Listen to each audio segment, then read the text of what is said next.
Imran Khan election हारने के record से इलेक्शन जीतने के रिकॉर्ड तक कैसे पहुंचे, उनकी मकबूलियत के पीछे सबसे बड़ी वजह क्या है और उनकी मकबूलियत को सबसे ज़्यादा ख़तरा किस चीज़ से है।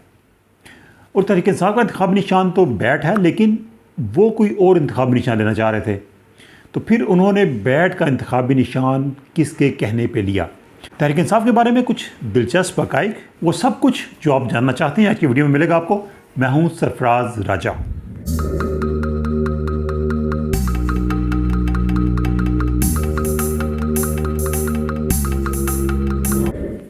तो दोस्तों, इमरान खान क्रिकेट स्टार तो थे ही, पाकिस्तान समेत दुनिया भर में उनकी मकबूलियत थी। 1992 का वर्ल्ड कप उन्होंने जीता पाकिस्तान के लिए, ये उनके करियर का पीक था। उन्हें कई ऑफ़र्स हुई सियासत में आने की, लेकिन वो ये कहते थे कि सियासत उनका मिजाज ही नहीं, वो कभी सियासत में नहीं आएंगे। 1996 में इमरान खान ने अपनी जमात बना ली पाकिस्तान तहरीक इंसाफ के नाम से, और लाहौर से इस जमात का आगाज़ हुआ।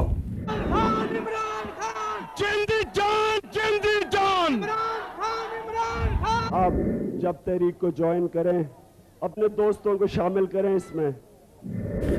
तहरीक इंसाफ के क़याम के अगले ही साल पाकिस्तान में आम इंतखाबात का ऐलान हो गया, और 1997 के आम इंतखाबात में इमरान खान की जमात ने भरपूर हिस्सा लिया और इमरान खान खुद 8 नशिस्तों पर खड़े हुए।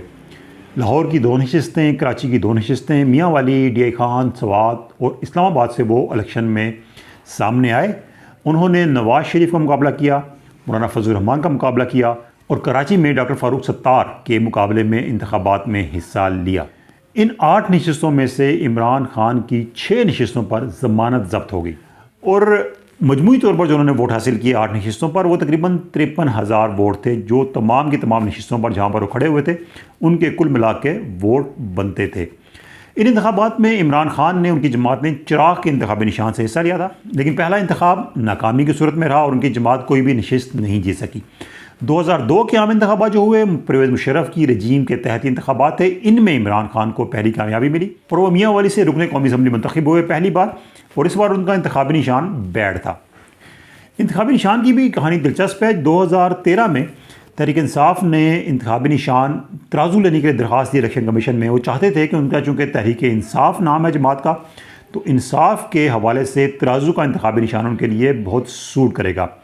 लेकिन इलेक्शन कमीशन को जब उन्होंने दरख्वास्त दी, तो एक और जमात थी जो कि दावेदार थी तराजू के निशान की, और वो थी जमात इस्लामी। जब ये केस सुना गया इलेक्शन कमीशन के पास, तो चूँकि तहरीक इंसाफ की दरख्वास्त बाद में आई थी, जमात इस्लामी की दरख्वास्त पहले आई थी, तो तराजू का निशान जमात इस्लामी को मिल गया। इस मौका पर इलेक्शन कमीशन के एक मेंबर ने ऑफ़र की पीटीआई को कि वो बैट का इंतखाबी निशान ले लें। ये मेंबर थे पंजाब के जस्टिस रियाज कियानी। उन्होंने कहा कि चूँकि इनकी रिजेम्बलेंस भी है, उनके एक चेयरमैन एक खिलाड़ी भी हैं क्रिकेट के, और पहले भी वो बल्ले के निशान पर लड़ चुके हैं, तो वो इंतखाबी निशान बैट ले लें, ये उनको सूट करेगा। तो उसके बाद तहरीक इंसाफ ने मशवरा किया और इंतखाबी निशान बैट ही ऑप्ट किया। उसके बाद से उनका इंतखाबी निशान मुस्तकिल तौर पर बैट ही चला आ रहा है। 2008 की इंतखाबात में चूँकि उससे पहले एक alliance for restoration of democracy बना था, ARD, और ये अलायंस परवेज़ मुशर्रफ के ख़िलाफ़ जदोजहद के लिए सियासी जमातों ने कायम किया था। इंतखाबात में ये फ़ैसला हुआ था कि बॉयकॉट किया जाएगा तमाम जमातों का, लेकिन फिर आखिरी वक्त में पीपल्स पार्टी ने ऐलान कर दिया कि वो इंतखाबात में हिस्सा लेंगे। उनकी वजह से नून लीग ने भी फैसला किया कि वो भी इंतखाब लड़ेंगे। अगर पीपल्स पार्टी जा रही है तो नून लीग भी इलेक्शन में जाएगी। लेकिन बाकी जो जमातें थीं, जिसमें जमात इस्लामी थी, तहरीक इंसाफ थी, उन्होंने बाइकाट का फ़ैसला बरकरार रखा और इलेक्शंस में हिस्सा नहीं लिया। यूँ 2008 से 2013 तक तहरीक इंसाफ पार्लिमानी सियासत से बाहर रही। लेकिन इसी दौरान असल में तहरीक इंसाफ का इमरजेंस हुआ। तहरीक इंसाफ उभर कर सामने आई। अक्टूबर 2011 का लाहौर का जलसा था, ये बहुत बड़ा जलसा हुआ और तहरीक इंसाफ का पहला बहुत बड़ा जलसा था, और तमाम तर अंदाज़ों के ख़िलाफ़ ये जलसा बहुत ज़्यादा बड़ा हुआ। इससे ये हुआ कि तहरीक इंसाफ का एक नफसियाती इमेज बन गया सबकी नज़रों में, और एक तीसरी क़ुव्वत के तौर पर वो उभर कर सामने आ गई। और वो सियासतदान जो कि चाहते थे कि वो किसी पार्टी में जाएं, और इंतखाबात से पहले अक्सर ऐसे सियासतदान होते हैं जो पार्टियां बदलते हैं, उनको नज़र आया कि शायद तहरीक इंसाफ की हवा चल रही है, तो धड़ाधड़ तहरीक इंसाफ में शामिल होना शुरू हो गए। इससे पहले कुछ तहरीक इंसाफ के देरीना कारकुन, देरीना रहनुमा बताते हैं कि इमरान खान से कहा करते थे कि कुछ लोगों को पार्टी में शामिल किया जाए ताकि पार्टी उठ सके, लेकिन इमरान खान कहते थे कि लोग आते ही नहीं हैं, वो कैसे लोगों को शामिल करें। तो 2011 के जलसे के बाद धड़ाधड़ इलेक्टेबल्स जो थे वो तहरीक इंसाफ में आना शुरू हुए और तहरीक इंसाफ के जो देरीना कारकुन थे, जो कि बुरे वक्तों के कारकुन थे, वो नज़रअंदाज होना शुरू हो गए। और इसके बाद इमरान खान के बहुत बड़े बड़े जलसे हुए पाकिस्तान भर में और एक ट्रेंड सेट हुआ कि वो एक विनिंग पोजीशन में आ सकते हैं, विनिंग पार्टी हो सकती है। लेकिन इंतखाबात के नताइज इसके बरक्स थे और वो पार्लियामेंट में कौमी असम्बली में तीसरी बड़ी सियासी जमात बनी और नून लीग ने मेजॉरिटी पार्टी की हैसियत से मरकज़ में हुकूमत कायम की।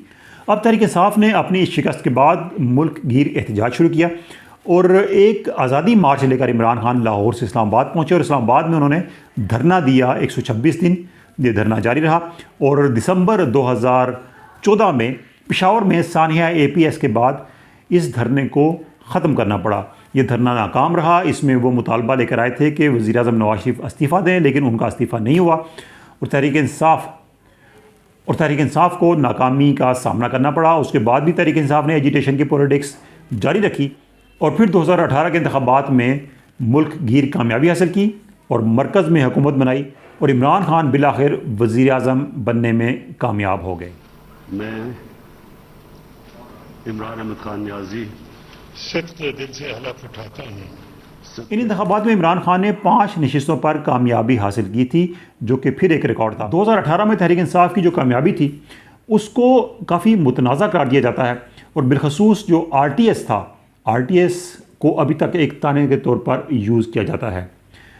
RTS रिज़ल्ट ट्रांसमिशन सिस्टम क्या था, किसने बनाया, किसके कहने पे बनाया, किसका मशवरा था और ये क्यों बैठा, इस बारे में हम अलग से वीडियो बनाएंगे और उसमें आपको इसकी मुकम्मल तफसीलात बताएंगे। लेकिन आज का मौजू इमरान खान है, तहरीक इंसाफ है, जिन्होंने 2018 का इलेक्शन जीता और पाकिस्तान में हुकूमत बनाई और अब ये तकरीबन हुकूमत उनकी 3.5 साल ही चल सकी। उसके बाद पहली बार पाकिस्तान में किसी वज़ीर-ए-आज़म को तहरीक अदम-ए-इत्माद के ज़रिए हटाया गया और उनके खिलाफ तहरीक अदम-ए-इत्माद आई, कामयाब हुई और उनको वज़ीर-ए-आज़म हाउस छोड़ना पड़ा। उन्होंने पहले तो एक साइफ़र को सामने लाया जो कि एक डिप्लोमेटिक केबल थी और कहा कि उनके खिलाफ अमेरिका ने साजिश की है उनको हटाने के लिए और बाद में वो इस साजिश से पीछे हट गए। लेकिन उनकी मकबूलियत जो थी वो जब वो हुकूमत में थे तो 7% थी, यहाँ से वो जंप करके 27% तक आ गई। और जो जमातें हुकूमत में आई थी PDM की, मुस्लिम लीग नून बिलखसूस, उसको सियासी नुकसान हुआ और उनकी मकबूलियत इतनी कम हुई कि जुलाई 2022 में 20 सूबाई नशिस्तों पर इलेक्शन हुआ पंजाब में, जो कि मुस्लिम लीग नून का गढ़ समझा जाता था और उनमें से 15 नशिस्तें तहरीक इंसाफ जीत गई। ये सरप्राइज़ विक्ट्री थी और इस सरप्राइज़ विक्ट्री ने सियासत का रुख बदल दिया और नून लीग को पंजाब में हुकूमत जो थी वो छोड़ना पड़ गई, हुकूमत चली गई उनसे और तहरीक इंसाफ एक बार फिर हुकूमत में आ गई। इस अरसा में एक बार फिर कौमी असम्बली की कुछ नशिस्तें थी जिन पर तहरीक इंसाफ ने इस्तीफ़ा दिया था, खाली हुई और उन पर इलेक्शन कराया गया। तो इन 7 नशिस्तों पर एक साथ इमरान खान ने दोबारा इलेक्शन में हिस्सा लिया और उनमें से 6 नशिस्तें जीती, जो कि फिर एक रिकॉर्ड था। यानी कि स्टार्टिंग में जब उनका करियर शुरू हुआ था सियासी तो उन्होंने 6 नशिस्तों पर उनकी ज़मानत जब्त हुई थी और फिर उन्होंने 6 नशिस्तों पर एक साथ कामयाबी भी हासिल की। तो दोस्तों, इमरान खान की इस मकबूलियत की वजह क्या हो सकती है? तो इस हवाले से अगर आप जानना चाहते हैं तो आपको पाकिस्तान में internet users, social media users के बारे में जानना पड़ेगा। पाकिस्तान में इस वक्त 7 करोड़ से ज़्यादा सोशल मीडिया यूज़र्स हैं, जो कि मजमूई तौर पर पाकिस्तान की आबादी का 30% बनते हैं। लेकिन इसमें जो हैरानकुन बात यह है कि पाकिस्तान में इन सोशल मीडिया यूज़र्स में एक सर्वे किया गया और उस सर्वे में बात सामने आई कि 82% सोशल मीडिया यूज़र्स जो हैं वो तहरीक इंसाफ के या तो वोटर्स हैं, सपोर्टर्स हैं या सिंपथाइज़र्स हैं। यानी कि सोशल मीडिया पे तहरीक इंसाफ का वोट बैंक 82% है और बाकी का जो 18% है वो दीगर तमाम सियासी जमातों का है। यूँ सोशल मीडिया पे एक पॉपुलैरिटी वेव है तहरीक इंसाफ की। इमरान खान अक्सर कहते थे पहले जब उनकी स्ट्रगल जारी थी कि उनके वोटर्स अभी बच्चे हैं, जब उनका वोटर बड़ा होगा तो फिर वो पावर में आएंगे। तो हुआ भी कुछ ऐसा ही। उनका वोटर्स, सपोर्टर्स वो है जो इस दौर का सोशल मीडिया यूज़र है और मोस्टली वो लोग हैं जो यूथ से ताल्लुक़ है, जिनका ओवरसीज़ पाकिस्तानीज़ हैं। अब आप ये सोचते होंगे कि 30% सोशल मीडिया यूज़र्स कैसे इन्फ्लुएंस करते हैं, 70% तो सोशल मीडिया यूज़ ही नहीं करते।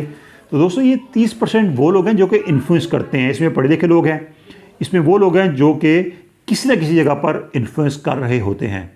तो उनकी जो राय है वो एक ट्रेंड क्रिएट करती है और एक राय आमा डेवलप होती है।